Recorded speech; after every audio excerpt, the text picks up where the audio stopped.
네, 안녕하십니까. 저는 오늘 성의 나라 지휘를 맡은 김영진 평론가입니다. 감사합니다. 안녕하세요. 자, 지금 제 옆에 감독님과 배우분들 계신데요. 각자 인사 부탁드리겠습니다. 안녕하세요. 조영석 감독입니다. 오늘 그 코로나 때문에 집 밖에 나가지 말라는 그런 상황인데 그걸 뚫고 영화까지 불러와 주셔서 대단히 감사드립니다. 네, 안녕하세요. 성의 역할 연기한 배우 송지인이라고 합니다. 이렇게 춥고 이런 시국이 흉흉한 가운데 와주셔서 너무나 감사드리고요. 네, 감사합니다. 네, 승환 역할 맡은 강도입니다. 네, 많이 와주셔서 감사합니다. 네, 이제 앉으시죠. 우리 강도 배우님은 왜 이렇게 쏙 회의를 됩니까? 예. 오늘 이사를 하고 와가지고요. 이삿짐 나르고 네, 급하게 왔습니다. 영화 잘 보셨습니까? 안 보셨나 봐요.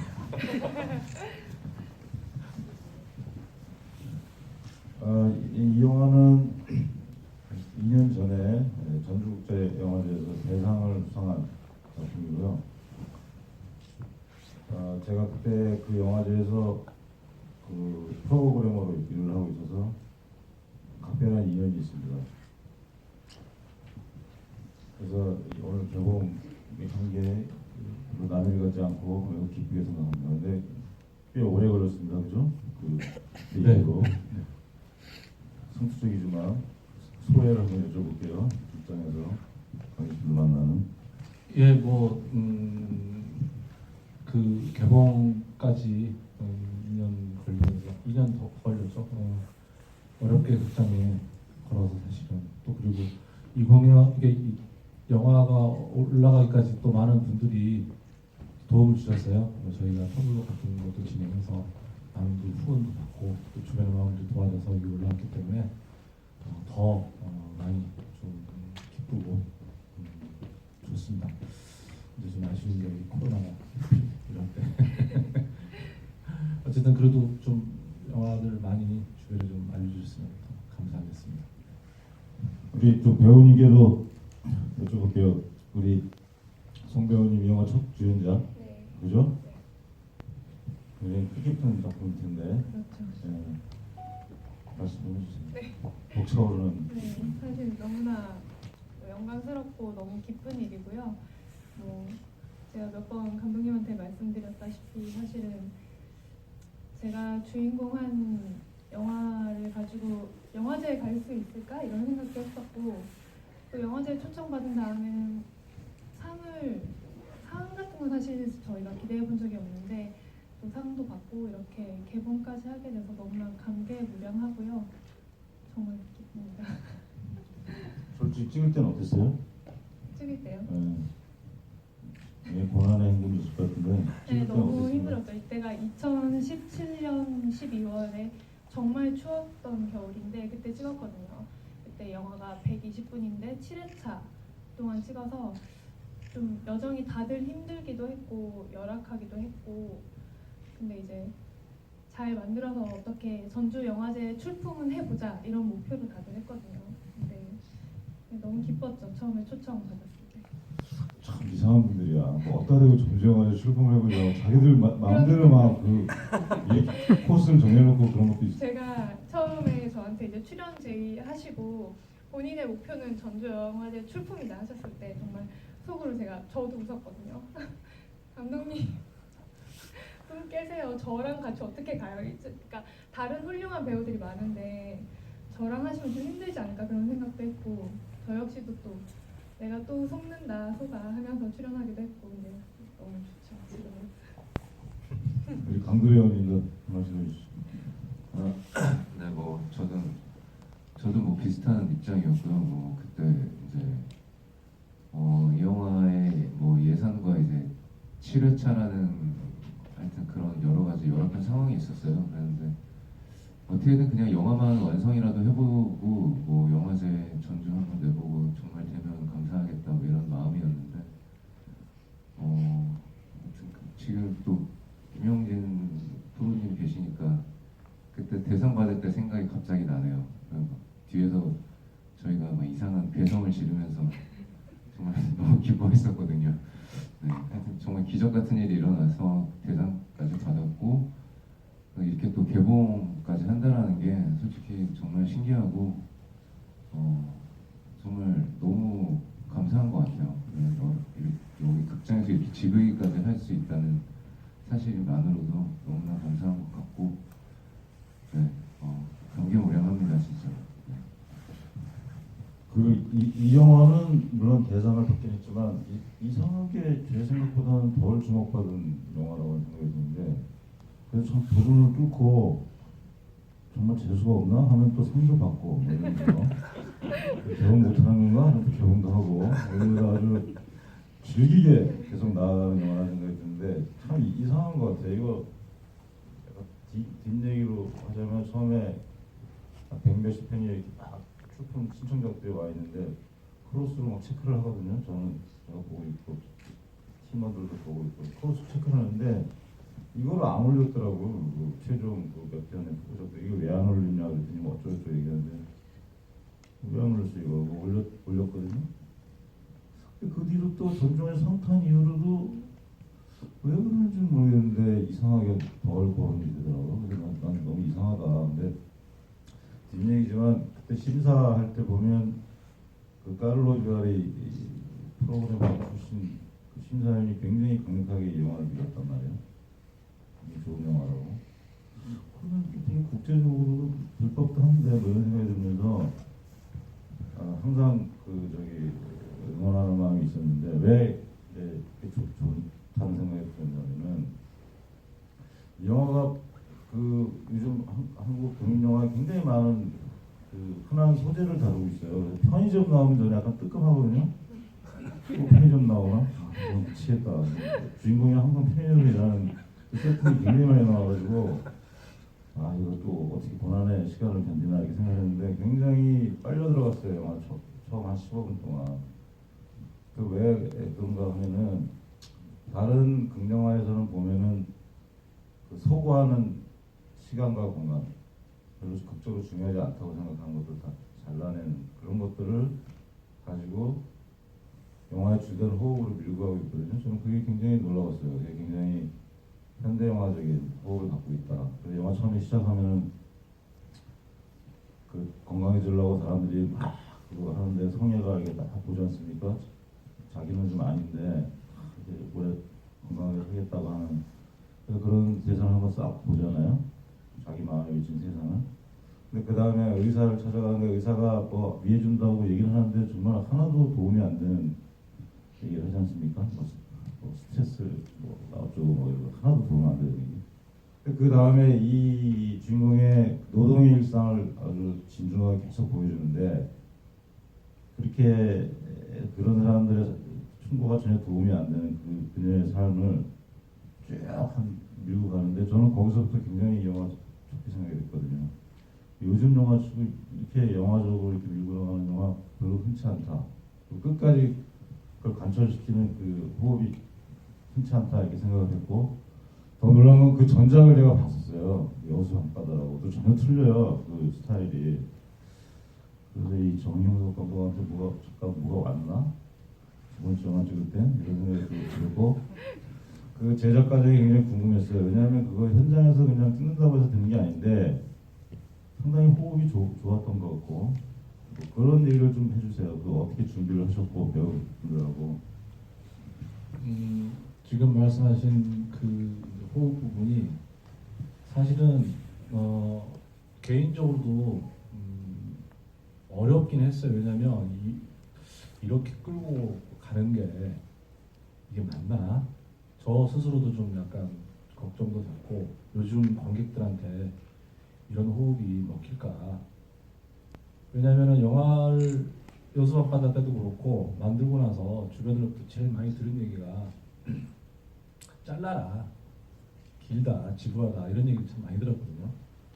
근데 이제 아마도 저도 사실 그런 부분에서 좀 흔들릴 수도 있었는데 그렇게 버틸 수 있었던 이유 중에 하나가 제가 지금 공연 작업을 병행을 하고 있다 보니까 무대에서도 이제 그런 호흡을 되게 중요하게 생각을 하거든요. 그러니까 아마 무대 작업을 하면서 그렇게 끌고 갔었던 부분에 대해서 아마 스스로가 좀 단련이 돼 있던 것 같아요. 그리고 어느 정도 확신도 있었고 또 사실 이제 아까 뭐 영화제 얘기를 했지만은 이 영화가 애초에 무슨 상업적인 영화라든가 어떤 뭐 그렇게 그런 관객들이나 또 어떤 그런 쪽으로 나가는 게 아니고 애초에 이 영화는 그냥 생각했죠. 감독이 죽이 되든 밥이 되든 내 하고 싶은 대로 하자. 이게 뭐 안 된다고 해서 무슨 뭐 나한테 무슨 큰 일이 생기는 것도 아닌데 그리고 또 독립영화라는 게 저는 그렇게 생각하거든요. 어차피 감독이 중심에서 자기가 작업을 하는데 이런 작업대라도 감독이 하고 싶은 대로 하지 않으면 더 이상 뭐 작업에 의미가 없지 않느냐. 그러니까 연극 작업은 사실 그렇게 하거든요. 무대 작업은. 그러니까 그게 스스로한테 좀 훈련이 돼 있어서 그렇게 아마 버틸 수 있던 것 같아요. 그렇게 끌고 갈 수 있었던 부분. 뭐 늘어지면 어때? 길면 어때? 그냥. 근데 사실 러닝타임 이렇게 길게 나올 줄 저도 사실 몰랐어요. 워낙 얘기가 큰 사건도 없고 몇몇 상황들을 가는데 막상 하나 붙여놓고 보니까 시간이 굉장히 많이 남았는데 이걸 좀 에이 그러면 뭐 어때 뭐 3시간 4시간짜리 영화가 되는데 사실 이제 그래서 그렇게 간 부분도 있었고 저희가 찍고 나서 다 붙여보니까 한 130분 좀 넘게 나오더라고요. 그러니까 찍은 거 거의 다 쓴 거예요 사실. 7회차 촬영을 찍기 위해서 저희가 그 사전에 왜냐하면 그 7회차 안에서 그걸 분량을 소화를 하려면 테이크를 여러 번을 갈 수가 없었어요. 그냥 한 번 아니면 2번에 다 끝내야 되기 때문에 그래서 사전에 리허설 비슷하게 연습을 한 2달 정도 모여서 연습을 굉장히 많이 했어요. 일주일에 한 3일씩 모여서 4시간씩 대사도 사실 많이 없지만 계속 어떻게 해야 된다 느낌이 어떻고 이런 작업을 많이 하고 갔기 때문에 현장에서 테이크를 한 번, 2번 끝내고 이게 작업이 가능했죠 사실은. 그 대사가 별로 없는데 뭐 이런저런 리허설을 많이 하셨다고 말씀하셨는데 여러분들에게도 여쭤볼게요. 그 여기서 이제 성에 보면 이제 이동하는 게 많잖아요. 자전거 타고 간다든지. 그 오토바이는 처음에 오토바이를 안 타길래 그거 안 배웠구나. 안 배워서 그냥 또 그렇게 탁 오만 하는구나 이렇게 생각했는데 그게 또 이게 반복되면서 나름 그 모티브가 생기더라고요. 계속 시동이 안 걸리는 굳이 얘기하자면 어떤 그런 은희망이 씌워지는 그런 거 자전거 타는 거 걷는 거 여러 가지 반복되는 게 있잖아요. 뭐 유경련 뭐 이런 게 있는데 그런 행동의 단위들이라고 할까 그런 게 굉장히 인상이 깊었거든요. 헬멧도 그렇고 그런 설정에 대해서 좀 얘기를 해주세요. 그리고 바지가 왜 이렇게 짧은 바지 같은 걸 그거 본인의 설정에 바지가 이렇게 짧잖아요. 네. 그건 왜 그런 건지 한번 여쭤. 일단 의상들은 다 제 옷이고요.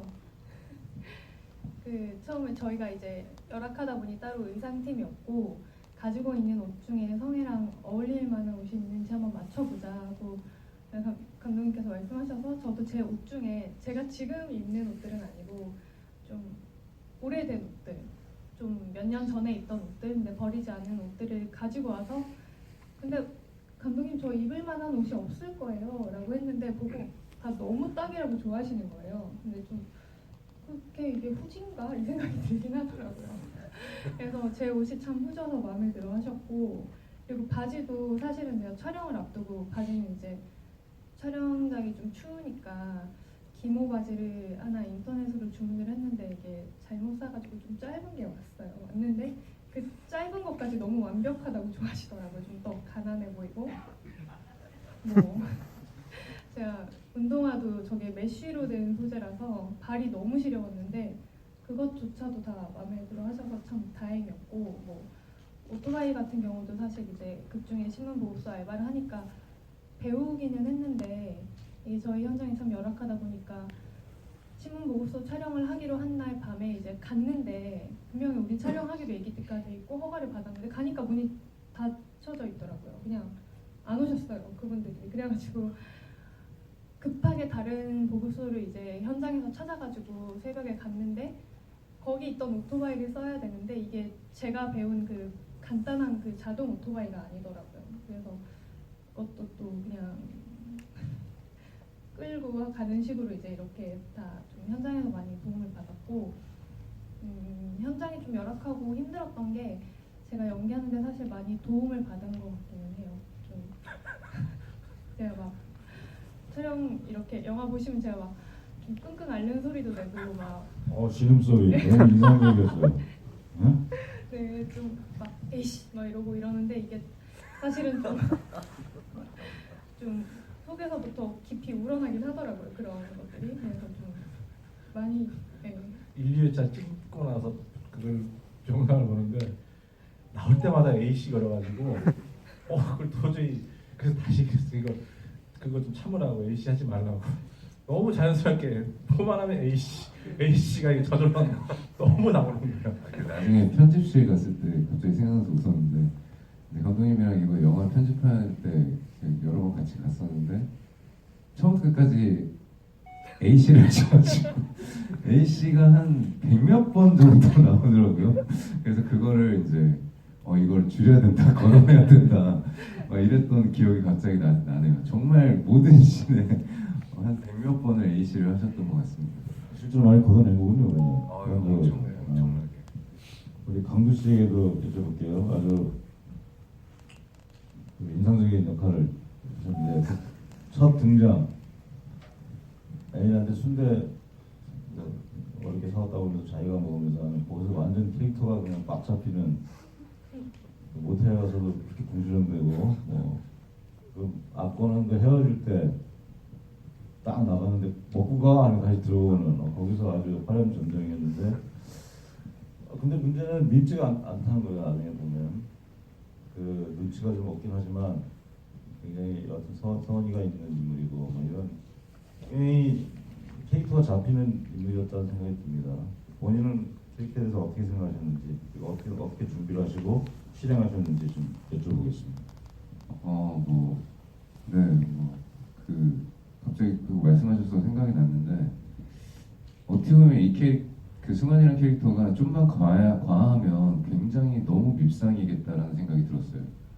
그래서 어느 정도까지 이게 철이 없어야 나중에 좀 그래도 그렇게 밉진 않다라는 생각이 들까라는 지점이 좀 되게 고민을 많이 했었던 것 같고, 그래서 그 첫 등장 씬에 순대 먹는 거 씬을 솔직히 개인적으로는 연습을 제일 많이 했어요.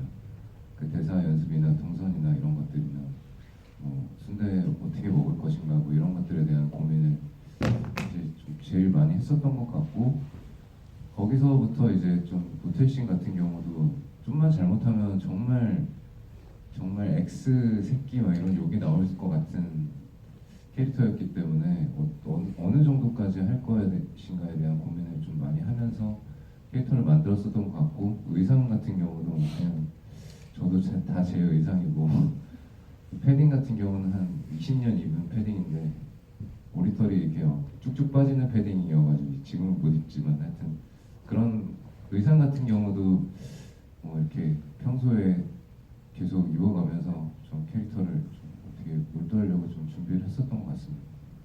그 의상 얘기하니까 감독님 마이크 드시는지 좀 두렵네요.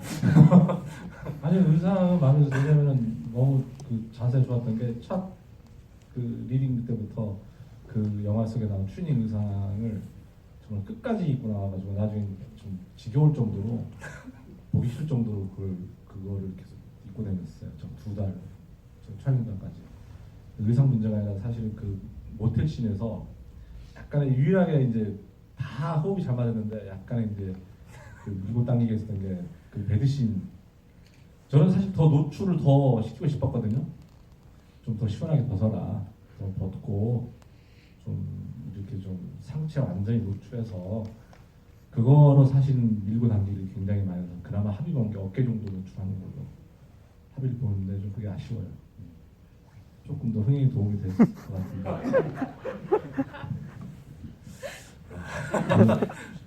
시나리오 하고 실제 촬영 결과물하고 거의 일치하나요?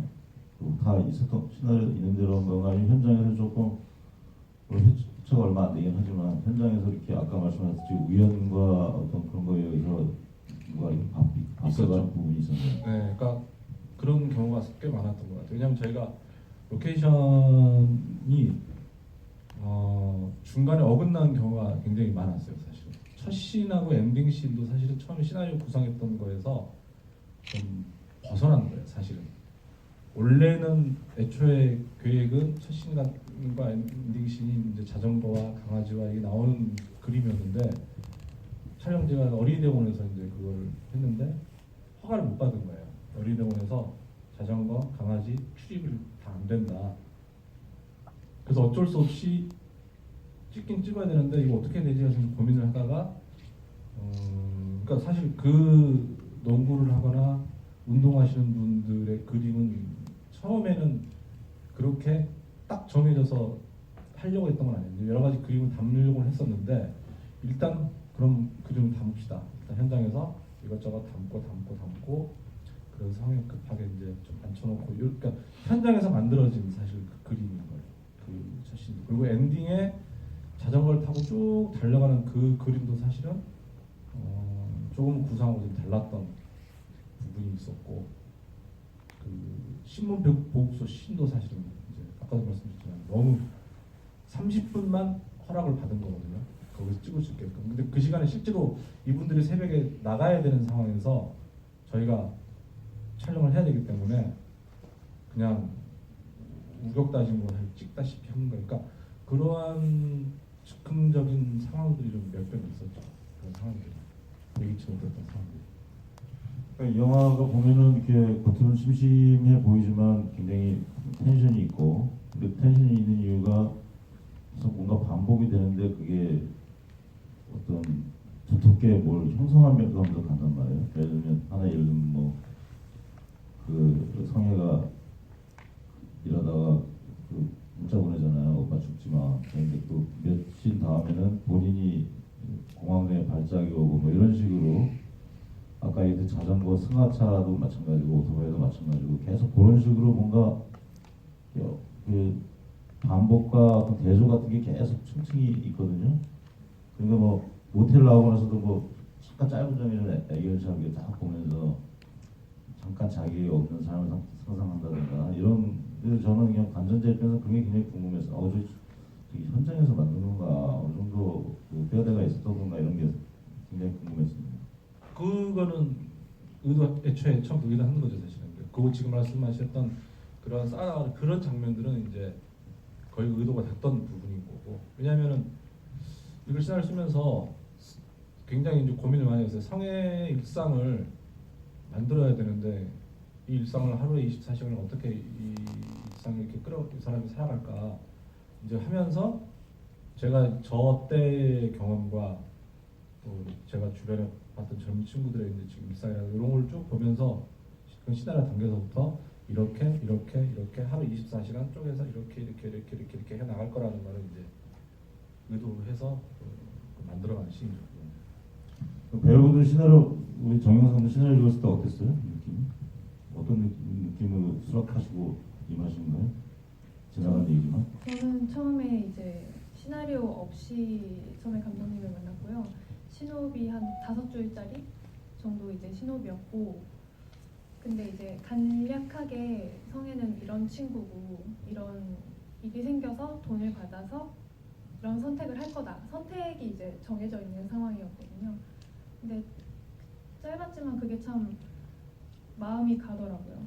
왜냐면 짧아도 이게 저도 그렇고 제 주변의 친구들도 그렇고 그냥 어차피 요즘 우리 세대가 다 겪고 있는 현실이기 때문에 사실 그래서 이 얘기가 너무 좀 마음에 와닿았고 그래서 같이 하고 싶었죠.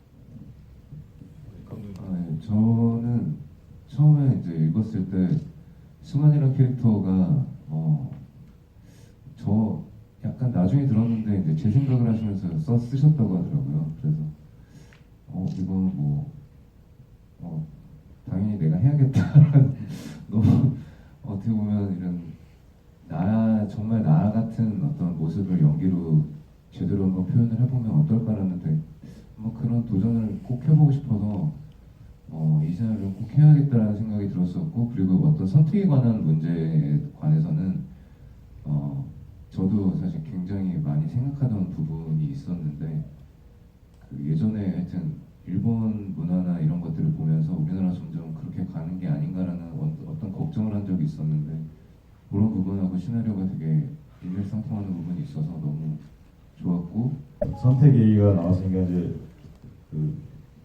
또 얘기를 해봐야겠네요. 우리나라 영화나 뭐 이런 대중문화 쪽에 굉장히 소재로 많이 지금 나오고 있지 않습니까? 일종의 약자주의라고 해야 되나? 뭐 그래가지고 그런 소외계층의 얘기들. 근데 이제 유감스럽게도 좀 청년이 소외계층처럼 돼버려가지고 그런 얘기들이 많이 나오고 있는데, 그런 점에서 이 영화는 그런 점에서 약간 결이 좀 달리한 것 같아요. 결을 뭔가 위축돼 있고 도와줘야 되고 어떤 그런 도덕적 강박을 부추기는 게 아니고, 여하튼 우리가 예측하지 못했던 선택을 한단 말이에요. 그 기성세대가 요구하는 어떤 삶의 준칙 같은 거를 과감하게 거부하고 fuck you 이러면서 이제 아주 즐겁게 사는, 거기다 또 음악도 정중하게 깔아가지고 처음 볼 때 깜짝 놀랐어요. 저는 사실 영화 처음 볼 때 이 영화 결말을 어떻게 하려고 이렇게 가나 조마조마하신 정도 보는데, 그러니까 상당히 문제적인 결말이고, 또 어쩌면 도래할지도 모르는 그 경향을 예측하고 있다고도 볼 수 있고 그런 건데, 그거에 대해서 좀 여쭤볼게요. 감독님하고 배우분들께. 이제 이 영화를 하고자 했을 때 처음에 엔딩부터 먼저 정해놓고 작업을 하고 시나리오를 썼던 거거든요. 지금 말씀하신 대로 청년 얘기를 다뤘어야 되는데, 저는 청년 세대가 아니기 때문에 굳이 청년 세대를 다루지 않아도 제 세대를 다룬 이야기만도 할 게 많은데, 굳이 다뤘던 이제 이유 중에 하나는 그 극 중에도 잠깐 그런 장면이 나오지만 실제로 그 고독사 한 청년, 보시원에서 죽은 청년 죽음 기사를 보고 의문을 가졌었어요. 지금은 왜 이렇게 죽었지? 라는 의문이 시작이 됐는데, 청년 문제를 이제 다루고자 하면서 지금 말씀하신 대로 워낙 비슷한 것들이 많은데, 그럼 난 이걸 어떻게 끌 것인가, 뭔가 다른 지점이 있어야 되는데 라고 해서 이제 제 관점에서 봤을 때 이제 이런 엔딩의 선택을, 이 이야기를 좀 던져놔야 되겠다 싶은 부분인데, 이거를 보시는 마다 다 다른 것 같아요. 세대별로 엔딩에 대한 받아들이는 어떤 그 의미라든가 느낌이 확실히 다 다르더라고요. 근데 한 가지는 제가 공통적으로 이렇게 받아들였으면 하고 싶은 얘기는, 이런 말씀 좀 세게 말씀을 드리면, 이건 청년 세대가 모든 세대에 하는 협박일 수 있다. 이거는 협박이라고 받아들여야 된다라는 생각도 들긴 해요. 왜냐하면 그 옛 우스갯도 있잖아요. 그럼 소는 누가 키울 건데? 라는 얘기가 있는데, 지금 다른 얘기가 되면 시골 가면 농촌들 가면은 다 노인분들만 남아 계시고, 우리가 진짜 소를 키울 수 있는 젊은 사람들이 없잖아요. 그게 농촌이 점점 죽어가고 있는, 인기를 잃어가고 있는데, 그런 거죠. 사실은 이 청년 세대가 너무 힘들어서 난 못하겠어 라고 그냥 놔버리고 나 안 할래 해버리면 그거 어떡하겠냐 이거죠. 쉽게 말하면 이게 저는 집이라고, 우리가 이 사회를 그냥 집이라고 하나의 가정이라고 놓고 보면, 그냥 이제 그 집에 자라는 어린 10대들은 어린 아이가 있고 은퇴한 이제 노부모, 지금 딱 성애가 처해 있는 극중의 상황인 거예요, 사실은. 그럼 열심히 지금 일을 해서 이 사회를 떠받들어 한참 왕성하게 일을 해야 될 그 세대인데, 이 세대가 너무 힘들어서 나 아무것도 안 할래 해버리면 어떡하겠냐 이거죠. 이거는 정말 심각하게 받아들여야 될 부분일 수 있다라고 저는 생각을 했어요, 사실은. 그래서 사실 어쩌면 그래서 그 엔딩에 대한 부분을 던져놓고 좀 한번 모두가 생각을 좀 해봐라 이 부분. 이건 청년들 문제가 아니라 진짜로 사실은 나이 드신 분들, 기성세대들이 인식을 좀 해야 되지 않나. 어떤 약간의 좀 그런 메시지를 좀 처음에는 생각을 했었어요. 네, 배우분들로 한 번씩. 저는 이제 성의 입장에서 생각을 해보자면, 이제 이렇게 막 어른들은 걱정을 하고 이래서 이렇게 그러면 이 세대가 어떻게 될 것이고 생각을 하지만, 잘 모르겠고 나는 너무 힘들고 고생을 많이 했잖아요. 그래서 좀 쉬고 싶다.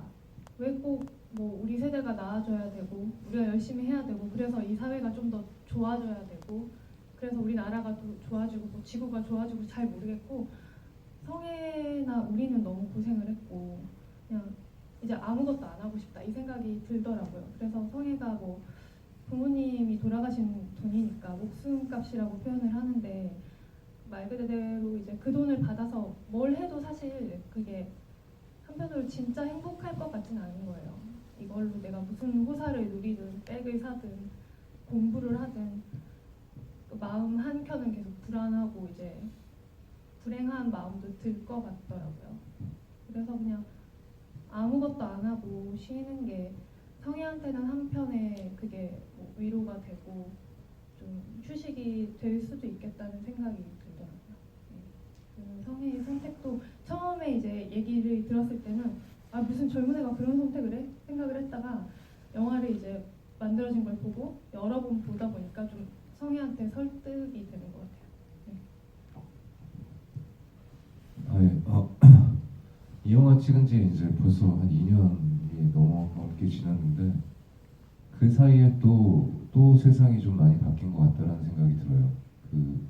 한 2년 조금 넘은 것 같은데도 그때만 해도 이 선택이 정말 말이 되나라는 생각이 들면서 시나리오를 봤을 때 좀 충격을 받았었던 것 같은데 2년이 지난 지금 또 생각을 해보면 그럼 이럴 수도 있겠다라는 생각이 이제 들게 돼버린 거죠. 어떤 세상과 어떤 여러 가지들이. 그래서 좀 그런 것들이 점점 더 많은 그런 선택을 하는 사람들 경우가 점점 많아질까봐 두려워지는 상황인 것 같습니다. 요즘에 어떤 그런 제 생각은 좀 그렇고, 네, 점점 그런 선택들과 어떤 현실의 안주와 편하게 살고 싶다라는 생각들과 그다음에 어떤 큰 직업보다는 요즘 꿈이 유튜버가 되는 게 요즘 제일 큰 꿈이잖아요. 그리고 하여튼 그런 것들의 기사들을 보면서 좀 점점 이런 선택과 현실의 안주를 한다라는 어떤 청년들의 생각들이 점점 더 많아지는 추세라고 생각을 하고 있는데 그런 것들이 좀 두렵지 않나라는 사실 제 개인적으로는 좀 두렵지 않나라는 생각을 했습니다. 네. 우리 강구 씨 의외로 오소독스하네. 네. 제가 술이 안 깼나 봐요. 아니 저보다 더 오소독스한데요? 저는 젊었을 때부터 성애 같은 생각을 했는데 나한테 돈만 생기면 바로 은퇴다. 또 은퇴를 못하고 지금 이렇게 살고 있는데 시간이 많지 않아가지고 우리 질문 몇 개 받고 이제 후반기로 가겠습니다. 이거 질문하신 분께는 그래요? 그렇습니까? 죄송합니다. 아까 손 드셨네. 하여튼 선물이 있다고 합니다. 성애나 배지, 특별 증정.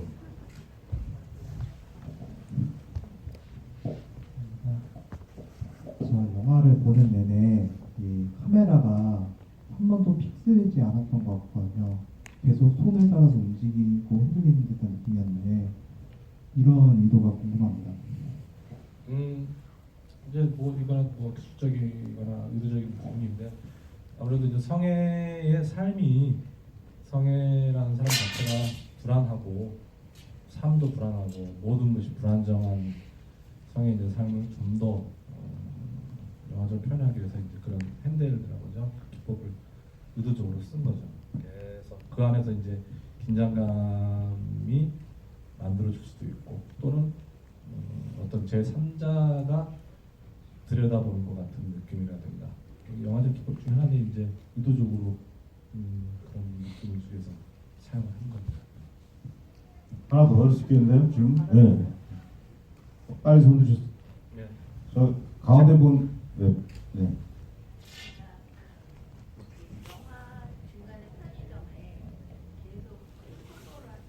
속어라는 포스터가 디자인을 하죠. 네네. 속어라. 네네네. 포스터. 그래서 저는 이게 이제 포스터가 있었던 포스터를 쓴 건지 그 작가 궁금하고 그 감독님이 의도한 게그 속어라는 단어를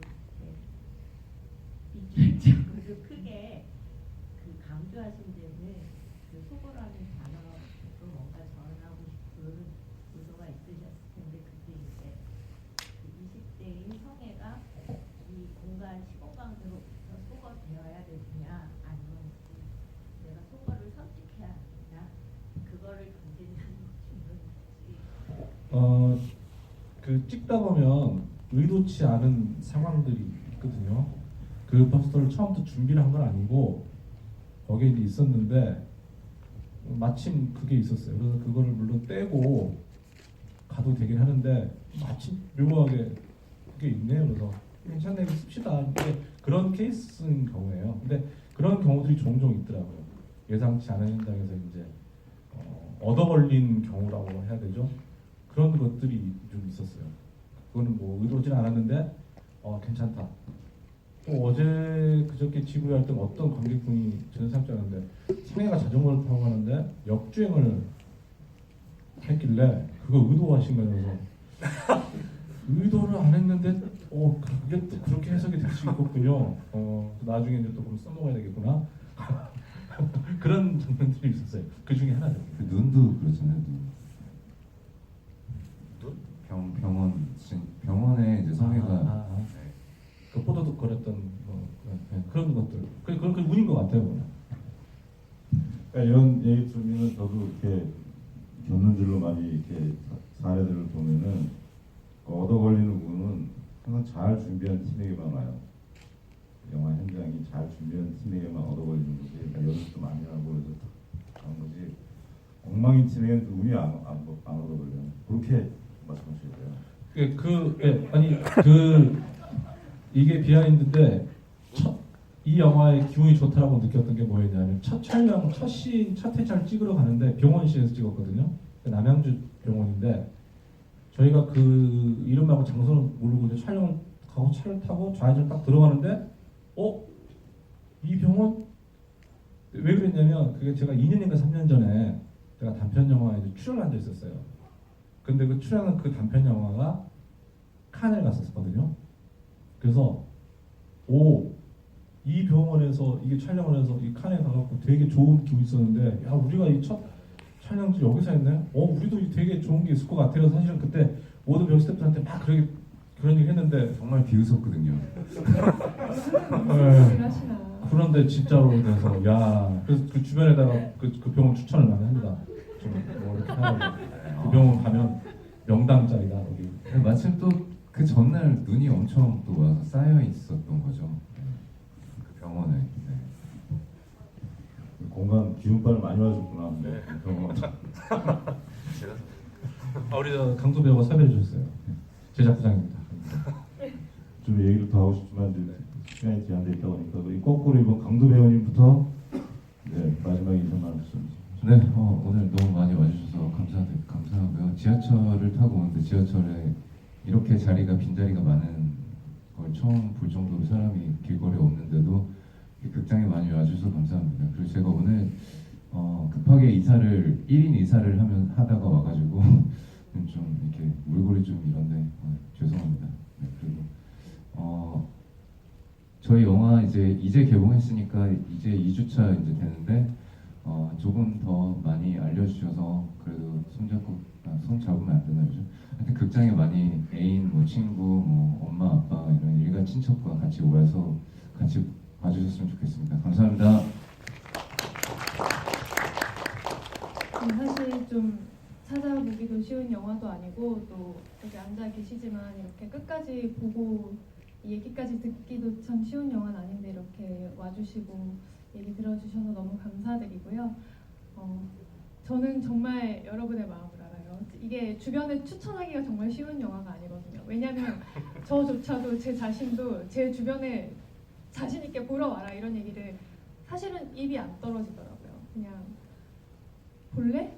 올래? 이렇게만 얘기를 하지 적극 막 2시간을 견뎌야 하고 120분 중에 거의 118분을 제 얼굴을 봐야 하는데 이게 부끄러워서 입이 안 떨어지는데 그래도 여러분 한 번만 좀 주변에 많은 추천을 좀 부탁드리고요. 네, 정말 와주셔서 너무 감사드립니다. 네, 저도 뭐 우리 송진 배우 똑같은 마음이고 이 영화가 쉬운 영화는 아니에요. 저도 그런 얘기 했어요. 저라도 극장에 걸려 있으면 안 보러 갈 것 같다. 다른 재밌는 영화 많은데 이거를 이 힘든 영화를 왜 그리고 또 자꾸 또 이상하게 또 형들이 다 힘들다 이렇게 나와 또 이렇게 돼서 더 안 보러 가긴 한데 그럼에도 영화는 이런 영화는 제가 생각할 때 그냥 좀 살아남아서 있어야 될 영화라고 생각을 해요. 제가 만든 영화라 그냥 그러면 가치는 있다고 생각을 하거든요. 왜냐면 세상이 다 항상 재밌고 이렇게만 갈 수는 없고 또 이 영화의 의도가 단지 영화에 그치지 않고 분명히 어떤 청년 세대에 대한 사회적인 문제에 대한 그런 부분들을 좀 제시하고 다른 부분이 좀 그럴 만한 가치는 있다고 보기 때문에 영화로 생각하지 마시고 여러분들이 좀 청년 문제에 좀 관심이 있고 이런 청년 세대에 대한 의견이 있으시다면 조금이라도 좀 더 많이 와서 이런 얘기들이 할 수 있는 그런 장이 될 수 있게끔 조금 더 힘드시더라도 주변에 한번 추천 같은 거 해주셔서 그렇게 좀 해줬으면 좋겠습니다. 네. 도시가 정말 힘드실 때문에 감사합니다. 오늘 오신 관객분들은 그 한 분으로 보면 안 돼요. 이 시리즈 다 심어야 되는 거예요. 한 분당 10명 다 해가지고 굉장히 극강의 관객분들이에요. 근데 무슨 자학의 연대기도 아니고 그렇게 마무리 멘트를 하시면 어떡해요? 아니 저는 이렇게 동의하지 않아요. 저는 제가 이제 현장 비평 거의 안 하고 반 은퇴 상태인데 이런 영화 보면 약간 찔리기도 해요. 열심히 더 살아야 되는 거 아닌가. 그리고 아까 본인이 송병 본인이 막 그렇게 근데 불만해요. 본인을 불만하다고 관객들이 그렇게 혼자 있는 씬이 이렇게 많은데도 불구하고 존재감이 있단 말이에요. 앞으로는 그 겸손 같은 거 하지 마시고 그렇게 할 필요가 있어요. 불만합니다. 이렇게. 이 영화 상당히 의미가 있는 영화고 그런데 요즘은 극장경으로 끝나는 시는 아니잖아요. 극장경으로 끝나다 다 잊혀지는 것도 아니고 여러 플랫폼을 통해서 계속 영화가 보여지니까 길이 생존하시기 바라고 여러분의 행복하게 여러분의 도움을 요청드리는 바입니다. 여기까지 나와서 정중해서 감사드리고 우리 감독님과 배우들께 큰 박수 드리면서 마치겠습니다. 감사합니다. 감사합니다.